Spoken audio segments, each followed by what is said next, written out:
Hello एस्पिरंट्स, मी मिथुन Bhosale स्वयंच्या online प्लॅटफॉर्मवर तुमच्या सगळ्यांचं परत एकदा खूप खूप स्वागत करतो.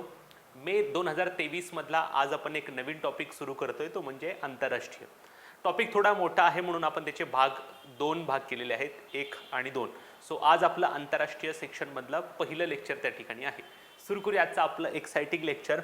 पहिली न्यूज फार महत्त्वाची आहे.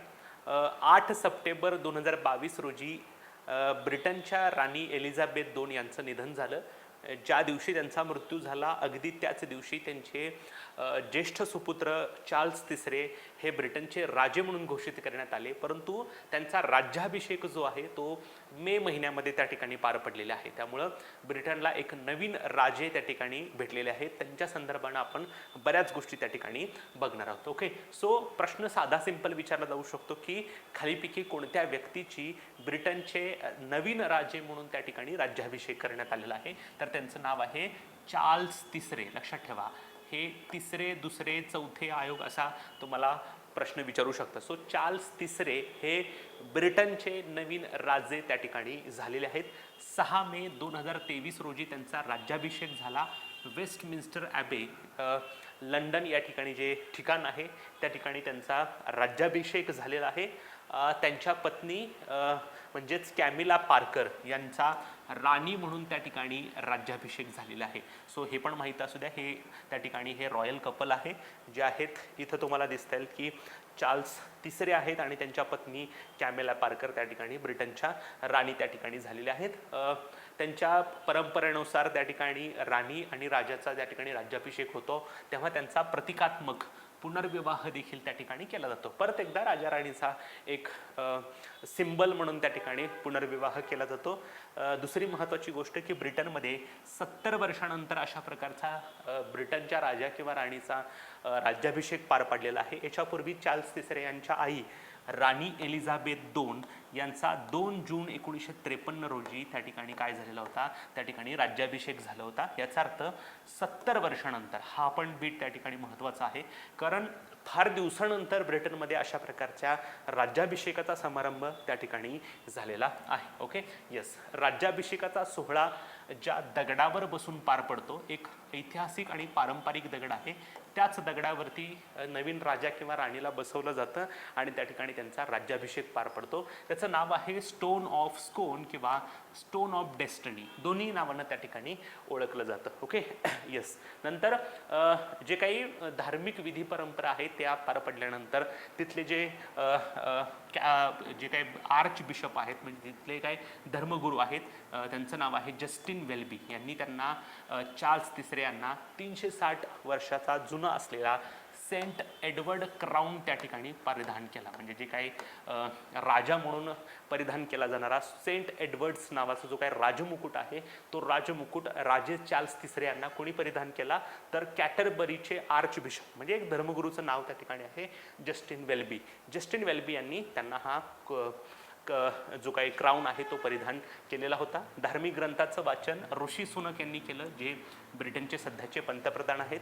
जेव्हा ब्रिटनचा राजा किंवा राणी पदाची किंवा राज्याभिषेक करतो तेव्हा त्यांना एका सेवेची शपथ त्या ठिकाणी घ्यावी लागते आणि या शपथेचा नमुना काय आहे, तर ब्रिटिश नागरिकांवर न्याय आणि दयेने शासन करण्याचे तसेच सर्व धर्माचे लोक मुक्तपणे जगू शकतील असे वातावरण निर्माण करणं. सो बेसिकली न्याय आणि दयेच्या माध्यमातून शासन करायचं आहे आणि सर्व धर्माचे लोक मुक्तपणे या ब्रिटनमध्ये राहू शकतील अशा प्रकारचं वातावरण निर्माण करणं हा या शपथेचा नमुना असतो. भारताच्या प्रतिनिधींना देखील त्या ठिकाणी बोलवण्यात आलं होतं. भारताकडून त्या ठिकाणी भारताचे प्रतिनिधी म्हणून उपराष्ट्रपती जगदीप धनखड आणि त्यांच्या पत्नी सुदेश धनखड या ठिकाणी भारताच्या प्रतिनिधी म्हणून उपस्थित होत्या. हे तुम्हाला प्रश्न विचारला जाऊ शकतं की भारताच्या वतीनं या राज्याभिषेक सोहळ्याला प्रतिनिधी म्हणून कोण उपस्थित होतं, तर भारताचे सध्याचे उपराष्ट्रपती जगदीप धनखड आणि त्यांच्या पत्नी डॉक्टर सुदेश धनखड, उपराष्ट्रपतींच्या पत्नी. आणखीन एका व्यक्तीला भारतामधल्या त्या ठिकाणी ब्रिटननं आमंत्रण दिलं होतं की तुम्ही आमच्या राजाच्या राज्याभिषेका दिवशी त्या ठिकाणी ॲज अ गेस्ट म्हणून उपस्थित राहा. सो सोहळ्यासाठी उपस्थित भारतीय व्यक्ती कोण होते, तर पुण्यातील सौरभ फडके, जे एक नामवंत वास्तुविशारद म्हणजे आर्किटेक्चर आणि शिक्षक त्या ठिकाणी हे, ज्यांना त्या ठिकाणी ब्रिटननं आमंत्रित केलं होतं. परंतु ऑफिशियली भारताकडून कोण केलं होतं, जगदीप धनखड. माहिती असू द्या की या कार्यक्रमाला आणखीन कोणत्या भारतीय व्यक्तीला त्या ठिकाणी ब्रिटननं आमंत्रित केलं होतं, तर सौरभ फडके हे पुण्यातले एक नामवंत वास्तुविशारद आणि शिक्षक आहेत, त्यांना त्या ठिकाणी बोलवण्यात आलेलं होतं. ज्या व्यक्तीनं ब्रिटनचे राजे म्हणून त्या ठिकाणी राज्याभिषेक झालेला आहे त्यांच्याबद्दल आपल्याला थोडं डिटेल बघावं लागेल. त्यांचं नाव आहे चार्ल्स तिसरे. लक्षात ठेवा, इथं प्रश्न विचारण्याची शक्यता आहे. 14 नोव्हेंबर 1948 रोजी त्यांचा जन्म झालेला आहे. राणी एलिझाबेथ II यांचे ते ज्येष्ठ अपत्य आहेत आणि ब्रिटनच्या नियमानुसार जो काही मृत्यू पावलेला राजा किंवा राणी असेल त्यांचं ज्येष्ठ अपत्य जे असेल त्यांना त्या ठिकाणी राजा किंवा राणी पद त्या ठिकाणी दिलं जातं. ओके, जो थोरला असेल तो. ओके, ब्रिटन म्हणजेच आपण त्याला UK म्हणतो आणि इतर राष्ट्रकुल क्षेत्राचे 40वे राजे. लक्षात ठेवा, हे 40वे राजे आहेत. लक्षात ठेवा, ब्रिटनचा राजा फक्त ब्रिटनचा राजा नसतो, तर ब्रिटन सोबत आणखीन 14 टेरिटोरी आहेत किंवा देश आहेत त्यांचा त्या ठिकाणी प्रमुख असतो. याचा अर्थ ब्रिटन 1 आणि इतर 14 असे टोटल 15 देशांचा किंवा त्या ठिकाणी प्रदेशांचा हा राजा म्हणून त्या ठिकाणी काम करत असतो. हे कोणते प्रदेश आहेत हे पण मी तुम्हाला त्या ठिकाणी सांगणार आहे. ब्रिटनचे राजे होणारे सर्वात वयस्कर व्यक्ती. लक्षात ठेवा, महत्वाची गोष्ट आहे, वय वर्ष 74 असताना त्यांचा राजे म्हणून राज्याभिषेक त्या ठिकाणी झालेला आहे. त्यामुळे हे तुम्हाला माहीत पाहिजे. राजा म्हणून कारकीर्द कधी सुरू झाली, 8 सप्टेंबर 2022 या दिवशी राजा म्हणून त्यांची कारकीर्द सुरू झाली. परंतु त्यांचा राज्याभिषेक जो आहे तो आपण मगाशी बघितलं 6 मे 2023 रोजी झालेला आहे. हे थोडं वेगळं पण आहे, लक्षात ठेवा. कारण लक्षात ठेवा, महत्वाची गोष्ट आहे की पदावर असताना ब्रिटनच्या राजाचा किंवा राणीचा मृत्यू झाल्यानंतर त्याचा जो सक्सेसर आहे, त्याचा जो काही वंशज आहे, तो त्याच दिवशी पदभार त्या ठिकाणी स्वीकारत असतो. सो राणी एलिझाबेथ II यांचा मृत्यू 8 सप्टेंबर 2022 रोजी झाला होता. म्हणून अगदी त्याच दिवशी राजे चार्ल्स तिसरे यांचा त्या ठिकाणी कारकीर्द सुरू झाली आणि 6 मेला ऑफिशियली त्यांचा राज्याभिषेक झालेला आहे. त्यामुळं हे थोडं लक्षात ठेवा, राज्याभिषेकाची तारीख आणि राजा म्हणून कारकीर्द सुरू झाल्याची तारीख. Okay, yes. ब्रिटनच्या इतिहासातील सर्वाधिक काळ वारस पदावर राहणारे व्यक्ती, जवळजवळ त्यांना साधारणपणे आपण म्हणून चालू आहेत की 60-70 वर्षापर्यंत त्यांना राजा म्हणून राज्याभिषेक करून घेण्यासाठी वाट बघावी लागली. 1981 मध्ये या चार्ल्स तिसरे यांनी सामान्य कुटुंबातील डायना स्पेन्सर यांच्याशी विवाह केला. परंतु हे लग्न टिकलं नाही. 1996 मध्ये त्यांनी या डायना स्पेन्सर यांच्यासोबत घटस्फोट घेतला आणि त्याच्यानंतर 10-11 वर्षांनी परत एकदा 2005 मध्ये सध्याच्या राणी कॅमिला पार्कर यांच्यासोबत विवाह केला. आणखीन एक फक्त महत्त्वाची गोष्ट सांगायची राहिली आहे की घटस्फोट होणारं हे पहिलंच ब्रिटनचं राजदाम्पत्य त्या ठिकाणी ठरलं होतं. चार्ल्स तिसरे यांच्यापूर्वी कोणत्याच ब्रिटनच्या राजदाम्पत्यानं त्या ठिकाणी अशा प्रकारचे घटस्फोट घेतलेला नव्हता. पण याचा अर्थ लक्षात ठेवा, त्यांची 2 लग्न झालेली आहेत. पहिलं लग्न अयशस्वी झालं, त्यांनी घटस्फोट घेतला. दुसरं लग्न जे केलं ते त्यांचं टिकलेलं आहे. कॅमिला पार्कर यांच्याशी त्यांनी विवाह केला. चर्चऐवजी तेव्हा त्यांनी सार्वजनिक ठिकाणी पब्लिक प्लेसेसमध्ये त्या ठिकाणी विवाह केला आणि अशा प्रकारे चर्चऐवजी सार्वजनिक ठिकाणी विवाह करणारे ते राजपरिवारातील पहिलेच व्यक्ती त्या ठिकाणी ठरले होते. वयाच्या 20व्या वर्षी प्रिन्स ऑफ वेल्स म्हणून त्यांची निवड करण्यात आली. 1971 पासून ते पर्यावरण क्षेत्रामध्ये कार्यरत आहेत. वर्ल्ड इकॉनॉमिक फोरमच्या व्यासपीठावरून शाश्वत विकासासाठी म्हणजे सस्टेनेबल डेव्हलपमेंटसाठी त्यांनी पंचसूत्री काय असावी, जर आपल्याला शाश्वत विकास करायचा असेल तर आपले कुठले 5 फॉर्म्युले पाहिजेत हे त्यांनी सांगितलेलं होतं. प्लस होमिओपॅथिक औषधांचे पुरस्कर्ते देखील त्या ठिकाणी आहे. ओके, सो सगळ्यात महत्त्वाची गोष्ट की राणी यांच्या पश्चात त्या ठिकाणी ब्रिटनचे राजे म्हणून त्यांचेच ज्येष्ठ सुपुत्र चार्ल्स तिसरे यांनी पदभार त्या ठिकाणी स्वीकारलेला आहे. 8 सप्टेंबरला ते राजा म्हणून पदावर आले, परंतु राज्याभिषेक झालेला आहे 6 मे 2023ला. अगदी तुम्हाला लक्षात ठेवायचं. आणि बाकीच्या बरीच गोष्टी मी तुम्हाला सांगितलं की सर्वात वयस्कर व्यक्ती आहेत वगैरे. Okay, yes. आता आपण मगाशी जे बघितलं की ब्रिटन सोबत आणखीन काही देशांचा राजा म्हणून हा व्यक्ती त्या ठिकाणी काम करत असतो, रादर तिथला हेड ऑफ स्टेट म्हणून देखील तोच काम करत असतो. ओके, सो बघूयात आपण काय प्रकार आहे. त्याचं नाव आहे राष्ट्रकुल क्षेत्र. हे थोडं वेगळं पण आहे, मी तुम्हाला सांगतो. त्याला कॉमनवेल्थ रेल्म्स असं देखील म्हणतात. ब्रिटनच्या राजा किंवा राणीला राष्ट्रप्रमुख किंवा हेड ऑफ स्टेट मानणाऱ्या देशांचा गट.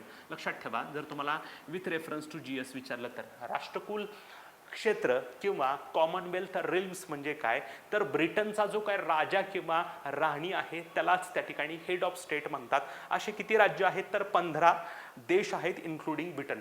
पूर्वी बार्बाडोस नावाचा एक देश होता, त्यांनी हेड ऑफ स्टेट म्हणून त्या ठिकाणी ब्रिटनच्या राणीला पदावरून त्या ठिकाणी काढून टाकलेलं होतं. सो पूर्वी 16 होते, आता बार्बाडोस त्याच्यातून वगळण्यात आलेलं आहे. 16 देशांची नावं मी त्या ठिकाणी दिलेली आहेत. Antigua, Bermuda, Australia, Bahamas, Belize, Canada, Grenada, Jamaica, New Zealand, okay, Papua New Guinea, Saint Kitts and Nevis, Saint Lucia, Saint Vincent आणि ग्रेनेडाईन्स, सोलोमन बेटं, तुवालू आणि ब्रिटन.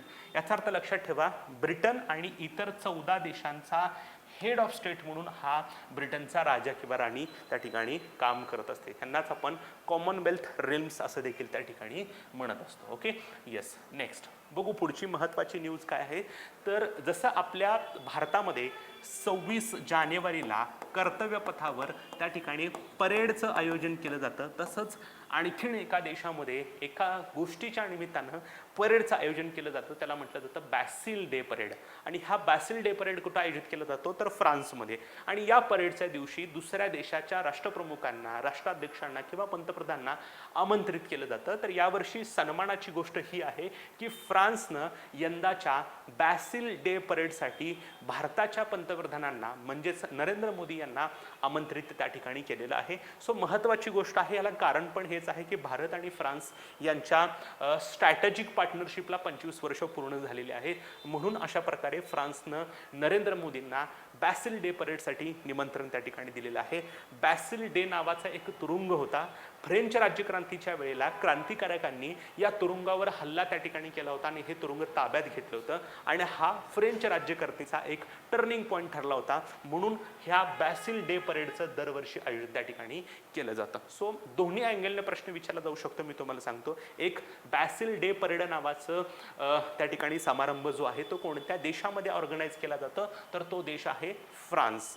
किंवा बॅसिल डे परेडसाठी खालीलपैकी कोणत्या देशांच्या पंतप्रधानांना फ्रान्सने निमंत्रित केलेलं आहे, ते म्हणजे Bharat. Okay, yes. So Bastille Day परेडसाठी पंतप्रधान नरेंद्र मोदी प्रमुख पाहुणे म्हणून त्या ठिकाणी बोलवण्यात आलेले आहेत. निमंत्रक कोण आहेत, तर इमॅन्युअल मॅक्रॉन, जे फ्रान्सचे राष्ट्राध्यक्ष आहेत. त्यांनी या बॅसिल डे परेडसाठी त्यांना आमंत्रण दिलेलं आहे. ह्याचं निमित्त आहे की भारत आणि फ्रान्स यांच्या स्ट्रॅटेजिक पार्टनरशिपला 25 वर्ष पूर्ण झालेले आहेत. या परेडमध्ये सर्वात महत्त्वाची गोष्ट म्हणजे भारताच्या लष्कराची तुकडी देखील सहभागी होणार आहे. जसं आपल्या प्रजासत्ताक दिनाच्या वेळेला जे काही प्रमुख पाहुणे असतात त्या देशांची एक लष्करी तुकडी सहभागी होत असते, तशीच यावर्षी आपल्या भारताची देखील एक लष्करी तुकडी या परेडमध्ये सहभागी होणार आहे. बॅसिल डे परेडचं आयोजन 1980 पासून दरवर्षी केलं जातं. लक्षात ठेवा, दरवर्षी 14 जुलै हा दिवस बॅसिल डे परेडसाठी राखीव असतो. पॅरिसमध्ये हे आयोजन त्या ठिकाणी केलं जातं. जसं भारतामध्ये नवी दिल्लीमधल्या कर्तव्यपथावर त्याचं आयोजन केलं जातं, तसं इथं त्या ठिकाणी पॅरिसमध्ये देशातील सैन्याचा आणि त्यांच्या कामगिरींचा हा उत्सव त्या ठिकाणी असतोय. जगातील सर्वात जुन्या नियमित लष्करी परेडपैकी ही परेड त्या ठिकाणी आहे. आता आपण बघणार आहोत हे बॅसिल डे म्हणजे काय, तर फ्रेंच इतिहासातील एक महत्त्वाची घटना आहे किंवा आपण म्हणू की फ्रेंच राज्यक्रांतीचा एक टर्निंग पॉईंट आहे. 14 जुलै 1789 मध्ये क्रांतिकारकांनी बॅसिल नावाचं जे काही राजकीय तुरुंग होता त्याच्यावर हल्ला केला आणि तिथं जे काही राजकीय कैदी होते त्यांची सुटका केली. आणि हाच फ्रेंच राज्यक्रांतीचा एक टर्निंग पॉईंट त्या ठिकाणी ठरलेला होता. सो बेसिकली प्रश्न विचारताना तुम्हाला काय विचारेल की बॅसिल डेचं परेडचं आयोजन कुठं केलं जातं, फ्रान्समध्ये. किंवा या परेडसाठी खालीलपैकी कोणत्या व्यक्तीला आमंत्रित करण्यात आलेलं आहे, किंवा एक्झॅक्टली तारीख तुम्हाला विचारतील की बॅसिल डे परेडचं आयोजन कधी केलं जातं. दरवर्षी 14 जुलै रोजी त्या ठिकाणी केलं जातं आणि भारताची एक लष्करी तुकडी पण सहभागी होणार आहे. तुम्ही जे काही सध्याला व्हिडिओ बघत आहात त्या व्हिडिओ जर तुम्हाला आवडले असतील तर त्याच्या तुम्हाला त्या ठिकाणी PDF हव्या असतील तर तुम्ही त्या ठिकाणी आमचं मिथुन भोसले स्वयं नावाचं जे काही मोबाईल ॲप्लिकेशन आहे ते डाउनलोड करू शकता आणि त्याच्यामध्ये तुम्हाला त्या ठिकाणी हव्या असलेल्या महिन्याच्या PDF केवळ आणि केवळ 21 रुपयामध्ये त्या ठिकाणी अवेलेबल करू शकता. सो जर तुम्ही अजूनपर्यंत आमचं ॲप डाउनलोड केलं नसेल तर फार सुंदर आम्ही करण्यासाठी डेडिकेटेड एक ॲप सुरू केलेलं आहे. जसं तुम्ही आता मे महिन्याच्या चालू घडामोडी बघताय तसं जानेवारी, फेब्रुवारी, मार्च, एप्रिल महिन्याच्या त्या ठिकाणी आम्ही व्हिडिओ प्लस PDF त्या ठिकाणी टाकलेले आहे. जर तुम्ही यूट्यूबवर हा व्हिडिओ बघत असाल तर तुम्ही आमचं हे ॲप डाउनलोड करा आणि तुम्हाला हव्या असलेल्या महिन्याच्या PDF डाउनलोड देखील करू शकता. Okay, yes. नंतर आहे 49वी G7 शिखर परिषद. G7 म्हणजे 7 देशांचा गट त्या ठिकाणी आहे.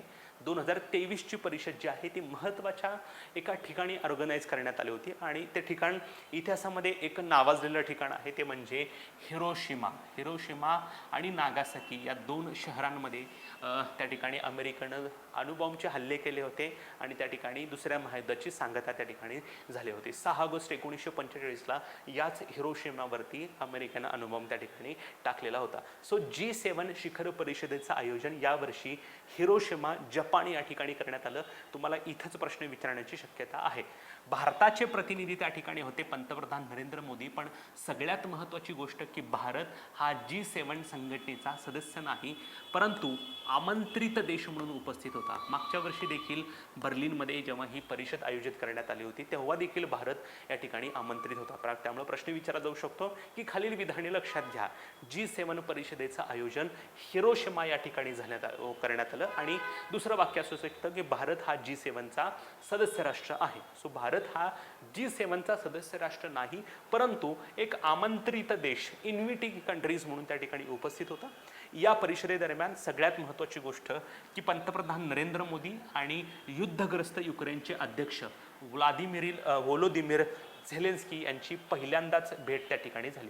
सो रशिया युक्रेन युद्ध सुरू झाल्यापासून बऱ्याच वेळेला आपण त्या ठिकाणी एक स्ट्रॅटेजिक स्टँड त्या ठिकाणी घेतला होता की आपण रशियाची पण बाजू घेत नव्हतो, युक्रेनची पण बाजू घेत नव्हतो. परंतु यावेळेला युक्रेनचे अध्यक्ष व्लोदिमीर झेलेन्स्की या G7 शिखर परिषदेला ॲज अ इन्व्हिटी म्हणून उपस्थित होते आणि त्याच निमित्तानं पहिल्यांदाच नरेंद्र मोदी आणि व्लोदिमीर झेलेन्स्की यांची भेट झालेली आहे. दुसरी महत्त्वाची गोष्ट की या G7 शिखर परिषदेच्या वेळेला हिरोशिमा या ठिकाणी गेले असता पंतप्रधान नरेंद्र मोदी यांच्या हस्ते हिरोशिमा येथे महात्मा गांधीच्या पुतळ्याचं अनावरण त्या ठिकाणी झालं आहे. सो माहिती असू द्या, महात्मा गांधीचा जो काही पुतळा आहे त्या पुतळ्याचं देखील अनावरण या ठिकाणी महात्मा गांधींनी त्या ठिकाणी नरेंद्र मोदींनी केलेला आहे आणि हा पुतळा हिरोशिमा या ठिकाणी बसवण्यात आलेला आहे.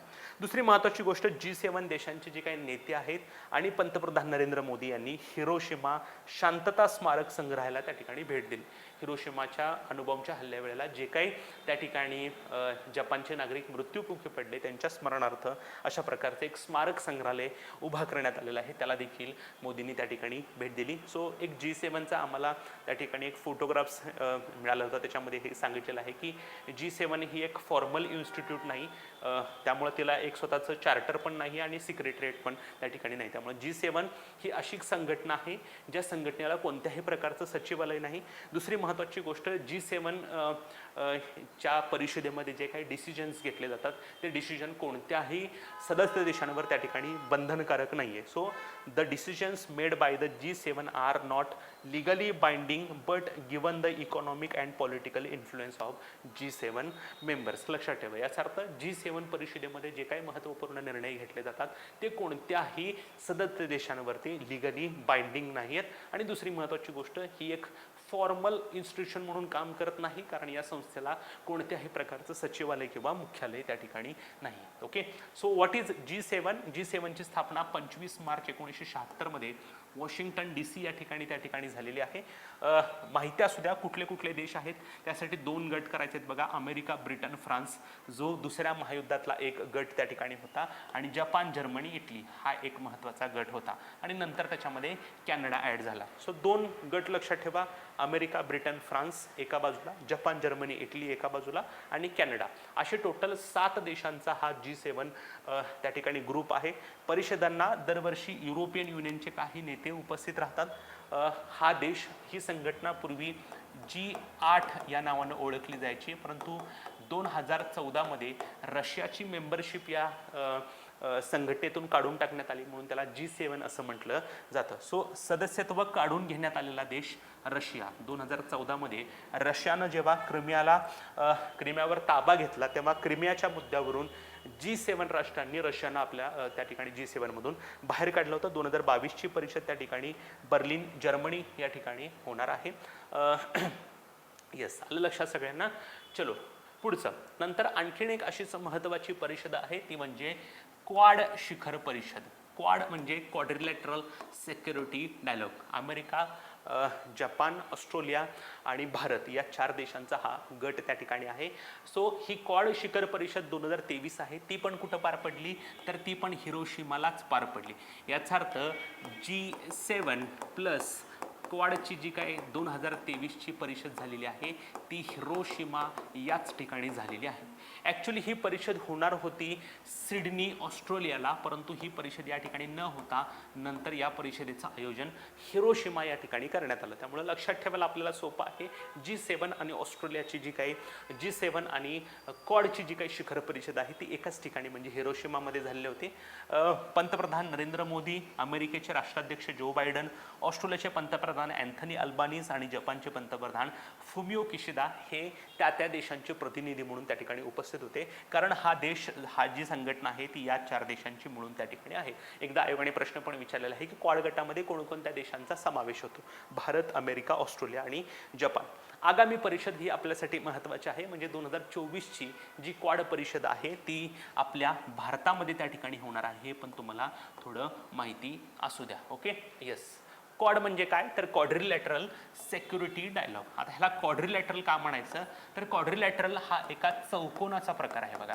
ज्याला 4 कोण आहेत आपण त्याला चौकोन म्हणतो. क्वाड्रिलॅटरल म्हणजे 4 कोण असलेला एक आपण चौकोन म्हणूयात. जर जगाच्या नकाशावर हे जे देश आहेत त्यांचे डॉट्स एकमेकांना कनेक्ट केलं तर तुम्हाला एक चौकोन त्या ठिकाणी तयार झालेला दिसतो. इथं आहे बघा त्या ठिकाणी अमेरिका, इकडं आहे जपान, इकडं आहे ऑस्ट्रेलिया आणि इकडं आहे भारत. हे 4 डॉट त्या ठिकाणी कनेक्ट केलेले आहेत, तर त्यामुळे तुम्हाला बरोबर एक चौकोन तयार झालेला दिसतो. म्हणून ह्याला काय म्हटलं जातं, क्वाड्रिलॅटरल सिक्युरिटी डायलॉग.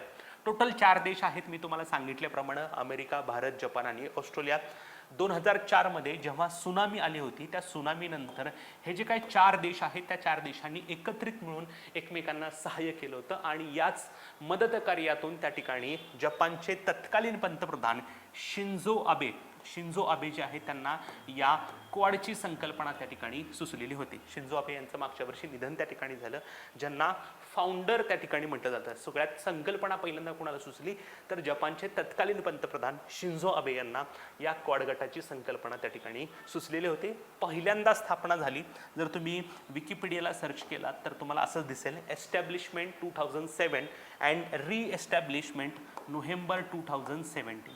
याचा तो 2007 ते 2017 या 10 वर्षाच्या कालावधीसाठी ही जी काही संघटना आहे ती इनॅक्टिव्ह होती. कोणत्याही प्रकारे तिनं काम केलं जात नव्हतं, परंतु पुनर्स्थापना 2017 मध्ये झाली आणि परत एकदा या संस्थेला त्या ठिकाणी उभारी मिळाली असं आपल्याला म्हणायला काही हरकत नाही. सो मनिला येथील जी आशियान शिखर परिषद आहे या शिखर परिषदेमध्ये परत एकदा स्थापना झाली. त्यामुळे एक्झॅक्टली या संघटनेची स्थापना कधी झालं हे सांगणं थोडं कठीण आहे, परंतु विकिपीडियावर आणि ऑफिशियल सोर्सेसवर असंच लिहिलेलं आहे, स्थापना आणि पुनर्स्थापना. ओके, लक्षात ठेवा. येस. नंतर ह्याचं स्वरूप आहे आंतरशासकीय सुरक्षा मंच. या संस्थेची रचना सामान्य बहुपक्षीय संस्थेसारखी नाही, कारण या संस्थेला त्या ठिकाणी मुख्यालय नाही, म्हणून जशा मल्टीनॅशनल ऑर्गनायझेशन त्या ठिकाणी काम करतात तशा प्रकारचं ह्याचं स्वरूप नाही. सचिवालय आणि कायमस्वरूपी निर्णय घेणारी या संस्थेला त्या ठिकाणी संस्था नाही आहे किंवा या गटाला संस्था नाही. कलेक्टिव्ह डिफेन्सच्या तरतुदींचा समावेश नाही. जसं नाटोमध्ये त्या ठिकाणी एका देशावरील हल्ला म्हणजे सर्व देशावरील हल्ला जसं कलेक्टिव्ह डिफेन्स आहे, इथं मात्र कलेक्टिव्ह डिफेन्सच्या तरतुदीचा नाही. म्हणजे भारतावर सध्या उद्या समजा जर पाकिस्ताननं हल्ला केला तर ऑस्ट्रेलिया, जपान आणि त्या ठिकाणी अमेरिका जे आहे ते त्यांच्यावरचा हल्ला समजणार नाही. याला आपण कलेक्टिव्ह डिफेन्स म्हणतो. नाटोमध्ये तसंच आहे. नाटोमध्ये एका देशावर जर दुसऱ्या देशाने हल्ला केला तर तो संपूर्ण संघटनेवरचा हल्ला समजला जातो आणि तशा प्रकारे त्याला रिस्पॉन्स त्या ठिकाणी समजला जातो. ओके. चीननं या गटाचं वर्णन आशियाई नाटो असं देखील त्या ठिकाणी केलेलं आहे. ओके. सो 2 महत्त्वाच्या संघटनांच्या शिखर परिषदा आपण बघितलेल्या आहेत. एक आहे G7 ज्याची परिषद हिरोशिमामध्ये झाले. त्या ठिकाणी G7 देशांचे गट आणि काही इन्व्हिटी मेंबर त्या ठिकाणी उपस्थित होते. भारताचे पंतप्रधान देखील त्या ठिकाणी उपस्थित होते. भारत हा G7चा मेंबर नाहीये तरी पण ॲज अ इन्व्हिटी मेंबर म्हणून त्या ठिकाणी उपस्थित होता. आणि याच ठिकाणी आणखीन एक परिषद झाली ती म्हणजे क्वाड गटाची परिषद, कारण ॲक्च्युली होणार होती सिडनीला परंतु ती परिषद शिफ्ट झाली हिरोशिमाला. ओके. नंतर आहे आशियान शिखर परिषद, association of South East Asian nation. आग्नेय आशियातला देशांचा गट त्या ठिकाणी आहे. 2023ची ही परिषद इंडोनेशियामध्ये झाली. Asian affairs epicentre of growth अशी या वर्षीच्या आशियान शिखर परिषदेची त्या ठिकाणी थीम होती. काय आहे Asian association of South East Asian nation. 8 August 1967ला स्थापना झाली. जकार्ता इंडोनेशिया इथे मुख्यालय त्या ठिकाणी आहे. टोटल 10 देश आहेत. त्यातले पहिले 5 जे आहेत ते संस्थापक आहेत. इंडोनेशिया, मलेशिया, सिंगापूर, फिलिपाईन्स आणि थायलंड हे फाउंडर मेंबर आहेत. माहिती असू द्या, it's a founder member. Okay. जे काही आग्नेय आशियातले महत्त्वाचे देश आहेत ते या ठिकाणी फाउंडर आहेत. नंतर त्याच्यामध्ये 10 देश वेळोवेळी 5 देश वेळोवेळी ॲड झाले. लाओस, कंबोडिया, म्यानमार, ब्रुनेई आणि व्हिएतनाम. ओके. आणि भावी सदस्य एका देश आणखीन भविष्यात सदस्य होऊ शकतो तो म्हणजे पूर्व तिमोर किंवा आपण त्याला ईस्ट तिमोर असं देखील म्हणतो. सो भविष्यामध्ये सदस्य संख्या आणखीन एकानं वाढू शकते आणि आशियानची सदस्य संख्या 11 होऊ शकते. अजून ऑफिशियली ईस्ट तिमोरला मान्यता मिळालेली नाही आहे, पण माहिती असू द्या तुम्हाला की आशियान गट त्या ठिकाणी काय आहे. ओके. येस. नंतर मध्यंतरी भारताचे पंतप्रधान नरेंद्र मोदी त्या ठिकाणी पॅसिफिक समुद्रातल्या काही बेटीय देशांना भेट देण्यासाठी गेले होते आणि त्यावेळेला त्यांच्यासोबत काही महत्त्वाचे करार केले. आणि हे जे काही पॅसिफिकमधले आयलँड असलेले काही देश आहेत त्यांना भारताच्या पंतप्रधानांनी मदतीचा हात दिलेला आहे. म्हणजे त्यांच्या देशामध्ये भारताच्या माध्यमातून इन्व्हेस्टमेंट करून त्या ठिकाणी काही उपक्रम त्या ठिकाणी सुरू केले जाणार आहेत. सो भारताचा पॅसिफिक देशांना मदतीचा हात, याची पार्श्वभूमी ही आहे की भारताचे पंतप्रधान यांचा पापुआ न्यू गिनी नावाचा देश आहे त्या देशाचा केलेला दौरा. ओके. या दौऱ्यादरम्यान पॅसिफिक महासागरातील जे काही बेटीय देश आहे त्याला आपण आयलँड कंट्रीज म्हणतो. आयलँड कंट्रीज म्हणजे काय? असे देश ज्याच्या चारी बाजूने त्या ठिकाणी पाणी आहे. ओके. त्याला आपण आयलँड कंट्रीज त्या ठिकाणी म्हणतो. आणि भारतानं त्या पॅसिफिक महासागरातल्या बेटीय देशांसाठी 12 महत्त्वाच्या घोषणा त्या ठिकाणी केलेल्या आहेत. कुठल्या कुठल्या आहेत जर बघा, फिजी नावाचा देश आहे. त्या फिजी देशांमध्ये त्या ठिकाणी 100 खाटांचं एक सुपर स्पेशालिटी रुग्णालय सुरू केलं जाणार आहे. नंतर पापुआ न्यू गिनीमध्ये एक सायबर सुरक्षा प्रशिक्षण केंद्र त्या ठिकाणी सुरू केलं जाणार आहे. 5 वर्षांमध्ये 1000 विद्यार्थ्यांना सागर अमृत शिष्यवृत्ती त्या ठिकाणी दिली जाणार आहे.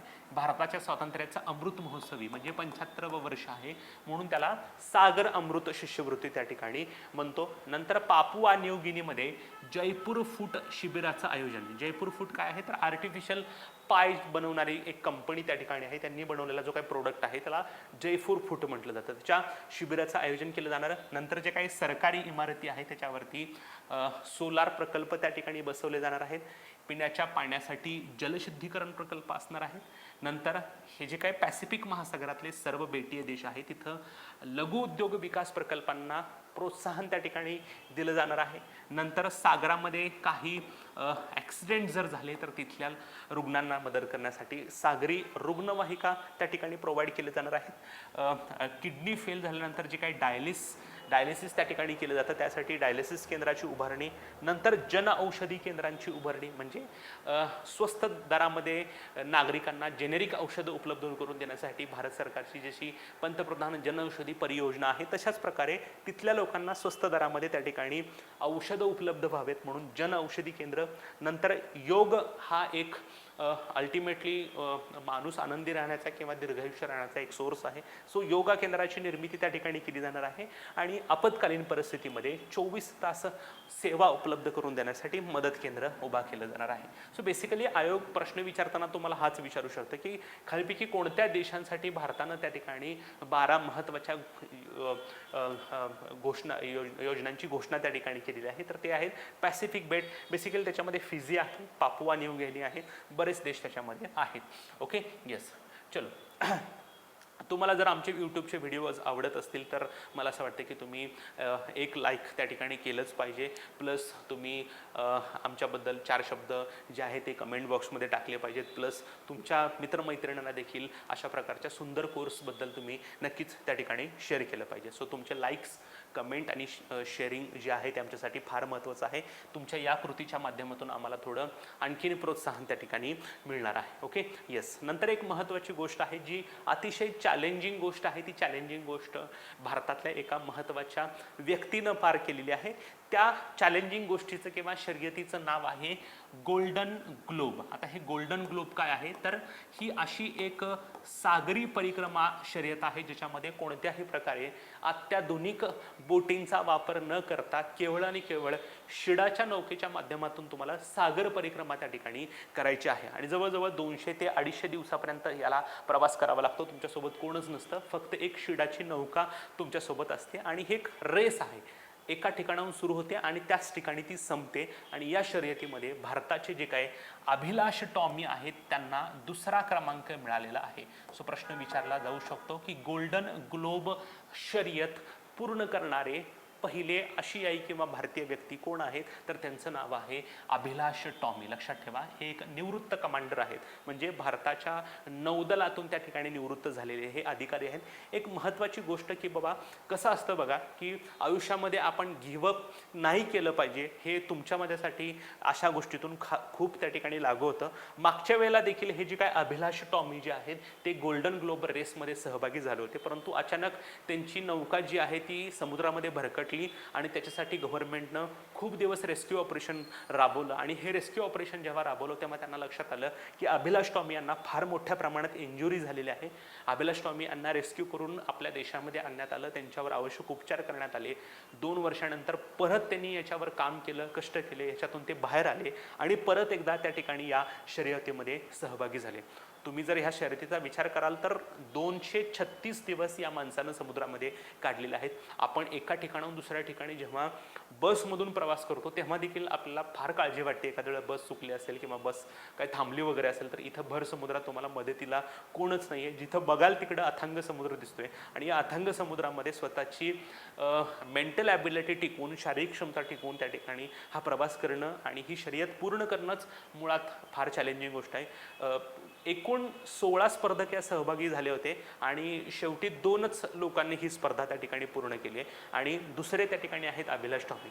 म्हणजे थोडक्यात इथं सहभागी होणंच हे फार मोठं चॅलेंजिंग आहे, शर्यत पूर्ण करणं नंतरची गोष्ट आहे. याचा अर्थ या स्पर्धेमधल्या 14 लोकांनी या स्पर्धेतून बॅकआउट घेतला आणि मात्र 2 लोक याच्यामध्ये सक्सेसफुल झालेले आहेत. पहिले व्यक्ती कोण आहेत हे पण मी तुम्हाला सांगणार आहे आणि एक महत्त्वाची गोष्ट, पहिली जी व्यक्ती आहे ज्यांनी ही शर्यत पूर्ण करणारी व्यक्ती आहे ती त्या ठिकाणी महिलाच त्या ठिकाणी आहे. सो प्रश्न विचारताना दोन्हीच अँगलने प्रश्न विचारू शकतो. हेडिंगमध्येच आहे गोल्डन ग्लोब नावाची सागरी शर्यत पूर्ण करणारे पहिले भारतीय आणि आशियाई व्यक्ती कोण आहे तर त्यांचं नाव आहे अभिलाष टॉमी. लक्षात ठेवा, महत्त्वाची गोष्ट आहे, विसरायचं नाही.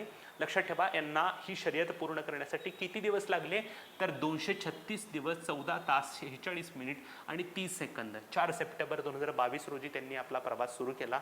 तो 29 एप्रिल 2023 रोजी हा प्रवास त्या ठिकाणी संपलेला होता. सो फक्त माहिती असू द्या, 236 दिवस त्यांना त्या ठिकाणी लागलेले आहेत. 30,000 सागरी मैलांचं हे अंतर आहे.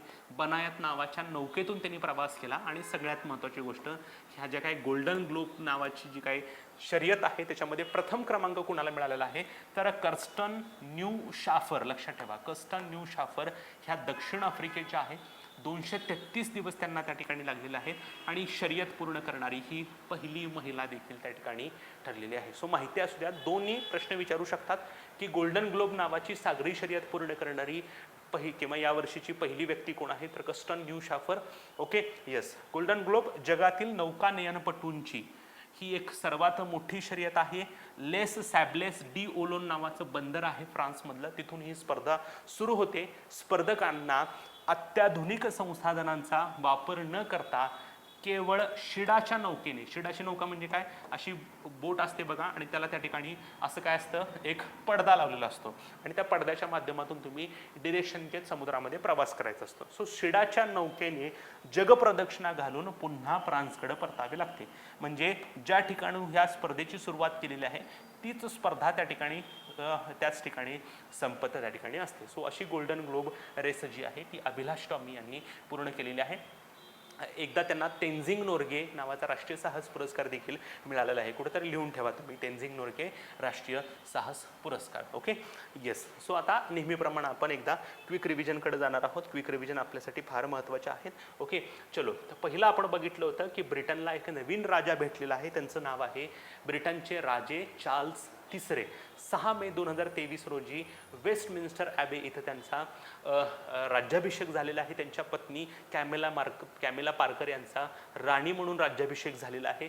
70 वर्षानंतर ब्रिटनमध्ये राज्याभिषेक पार पडला. याच्यापूर्वी 1953 मध्ये राणी एलिझाबेथ II यांचा राज्याभिषेक पार पडलेला आहे. स्टोन ऑफ स्कोन किंवा स्टोन ऑफ डेस्टिनी नावाच्या दगडावर बसून त्या ठिकाणी हा राज्याभिषेकाचा सोहळा पार पडला. जस्टिन वेल्बी हे कॅटरबरीचे जे काय आर्चबिशप आहेत त्यांनी त्यांना सेंट एडवर्डचा क्राऊन परिधान केला आणि ऑफिशियली ही राज्याभिषेकाची सोहळा त्या ठिकाणी पार पडला. ब्रिटिश नागरिकांवर न्याय आणि सेवेने शासन करण्याची तसेच सर्व धर्माचे लोक चांगल्या पद्धतीने जगू शकतील असं वातावरण निर्माण करण्याच्या शपथ त्यांनी त्या ठिकाणी घेतली. भारताचे प्रतिनिधी म्हणून उपराष्ट्रपती जगदीप धनखड आणि त्यांच्या पत्नी डॉक्टर सुदेश धनखड उपस्थित होत्या. आणखीन एका भारतीय व्यक्तीला या राज्याभिषेकाच्या सोहळ्यासाठी आमंत्रण होतं, ते म्हणजे सौरभ फडके, जे पुण्यातील एक आर्किटेक्चर त्या ठिकाणी आहेत. राजे चार्ल्स तिसरे यांचा जन्म 1948 मध्ये झालेला आहे. राणी एलिझाबेथ II यांचे हे ज्येष्ठ अपत्य किंवा सुपुत्र त्या ठिकाणी आहेत. 40वे राजे आहेत. सर्वात वयस्कर व्यक्ती आहेत जी व्यक्ती या ब्रिटनच्या राजपदावर आली. वयवर्ष 4. राजा म्हणून त्यांची कारकीर्द ऑलरेडी 8 सप्टेंबर 2022 रोजी सुरू झाली. याच दिवशी ब्रिटनच्या राणी एलिझाबेथ II यांचा मृत्यू त्या ठिकाणी झाला होता. सर्वाधिक काळ वारसपदावर राहिलेली व्यक्ती त्या ठिकाणी आहे. यांचे 2 विवाह झालेले आहेत. पहिला विवाह डायना स्पेन्सरशी झाला आणि त्यांनी त्यांच्यानंतर घटस्फोट केला. सो घटस्फोट घेतलेले हे पहिलं ब्रिटन राजमत्य दाम्पत्य आहे. कॅमिला पार्कर यांच्याशी विवाह त्यांनी सार्वजनिक ठिकाणी केला आणि अशा प्रकारची कृती करणारे देखील ते पहिलेच व्यक्ती ठरलेले होते. 20व्या वर्षी प्रिन्स ऑफ वेल्स होमिओपॅथिक औषधांचे पुरस्कर्ते वगैरे त्या ठिकाणी आहेत. नंतर आपण म्हटलं की ब्रिटनचा राजा आणखीन काही देशांचा हेड ऑफ स्टेट म्हणून काम करतो. त्या देशांना राष्ट्रकुल क्षेत्र असं त्या ठिकाणी म्हणतात. त्याच्यामध्ये ब्रिटन सहित आणखीन 14 म्हणजे टोटल 15 देश त्या ठिकाणी आहे, ज्याच्यामध्ये काही महत्त्वाचे मी रिपीट करतो. ऑस्ट्रेलिया असेल, बहामा असेल, कॅनडा असेल, कॅनडा असेल, जमैका असेल, न्यूझीलंड असेल, तुवालू असेल, ब्रिटन असेल, पापुआ न्यू गिनी असेल, या देशांचा अजून सुद्धा हेड ऑफ स्टेट ब्रिटनचा राजा किंवा राणी म्हणूनच त्या ठिकाणी असतो. नंतर फ्रान्समध्ये बॅसिल डे परेड नावाचा एक कार्यक्रम होत असतो दरवर्षी 14 जुलै रोजी आणि यावर्षी या परेडसाठी भारताचे पंतप्रधान नरेंद्र मोदी यांना उपस्थित आमंत्रण देण्यात आलेलं आहे. कारण भारत आणि फ्रान्सच्या स्ट्रॅटेजिक पार्टनरशिपचं 25वं वर्ष आहे. या परेडमध्ये लष्कराची तुकडी देखील भारताच्या सहभागी त्या ठिकाणी होणार आहे. 14 जुलै 1779 मध्ये बॅसिल डे नावाच्या तुरुंगावर क्रांतिकारकांनी हल्ला करून तिथं राजकीय कैद्यांची सुटका केली आणि हा फ्रेंच राज्यक्रांतीचा एक टर्निंग पॉईंट ठरला होता. म्हणून दरवर्षी 14 जुलै रोजी या ठिकाणी बॅसिल डे परेडचं आयोजन त्या ठिकाणी केलं जातं. Okay, yes. नंतर आहे G7 शिखर परिषद, ज्याच्यामध्ये Japan, Germany, Italy, America, Britain, France आणि कॅनडा या 7 देशांचा समावेश त्या ठिकाणी होतो. या संस्थेला कोणत्याही प्रकारचं सचिवालय नाहीये. भारत ह्या संघटनेचा सदस्य नाही राहील. पूर्वी ह्याला G8 असं म्हटलं जायचं, परंतु 2014 मध्ये क्रिमिया क्रिमियाच्या मुद्द्यावरून रशियाला या संघटनेतून बाहेर काढण्यात आलं. याच G7 शिखर परिषदेची परिषद जी आहे ती यावर्षी हिरोशिमा इथं पार पडली. दुसरी महत्त्वाची गोष्ट, भारताचे पंतप्रधान नरेंद्र मोदी या परिषदेमध्ये ॲज अ गेस्ट म्हणून त्या ठिकाणी उपस्थित होते आणि याच वेळेला युक्रेनचे राष्ट्राध्यक्ष वोलोदिमीर झेलेन्स्की आणि पंतप्रधान नरेंद्र मोदी यांची पहिल्यांदाच भेट त्या ठिकाणी झाली. हिरोशिमा येथे महात्मा गांधीच्या पुतळ्याचं देखील मोदींनी अनावरण केलं. जे काही G7 देशांचे व्यक्ती होते आणि प्रतिनिधी होते आणि पंतप्रधान नरेंद्र मोदी यांनी हिरोशिमा इथल्या शांतता स्मारक संग्रहालयात देखील भेट त्या ठिकाणी दिलेली आहे.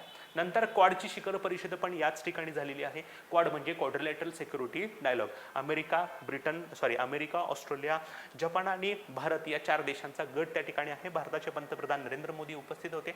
ही परिषद ॲक्च्युली होणार होती सिडनीला, परंतु झाली हिरोशिमाला त्या ठिकाणी. ओके, शिंझो आबे यांच्या पुढाकाराने ही संस्था स्थापन करण्यात आली. सुरुवातीला 2007 मध्ये, नंतर 2017 मध्ये तिची पुनर्स्थापना करण्यात आली. या संस्थेला कोणत्याही प्रकारचं त्या ठिकाणी सचिवालय नाही आहे.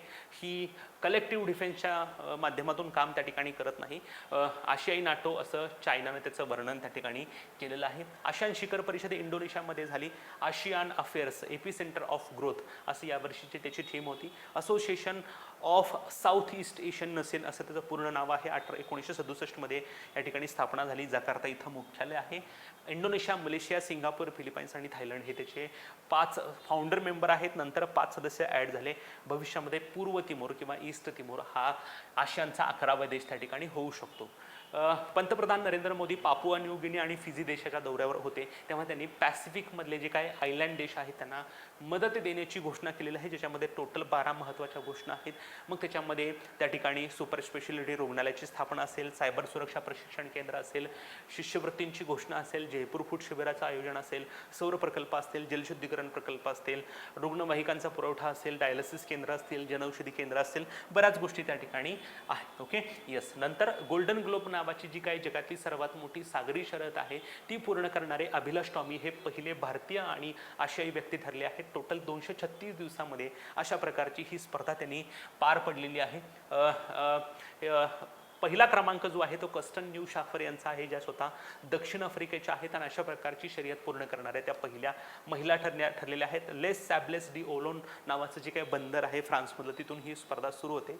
कोणत्याही प्रकारच्या अत्याधुनिक साधनांचा वापर न करता केवळ नौकेची शिडा वापरून ही स्पर्धा स्पर्धकांना पूर्ण त्या ठिकाणी करावी लागते. सो ओव्हरऑलच ही स्पर्धा थोडी चॅलेंजिंग त्या ठिकाणी मानली जाते. आणखीन एक व्हॅल्युएशन करून ठेवा की अभिलाष टॉमी यांना एकेकाळी तेन्झिंग नोर्के राष्ट्रीय साहस पुरस्कार देखील मिळालेला आहे. ओके, सो आजच्यासाठी आपण इथेच थांबतोय मित्रांनो. परत भेटूयात नवीन चालू घडामोडी आणि नवीन संकल्पना असेल. तोपर्यंत धन्यवाद.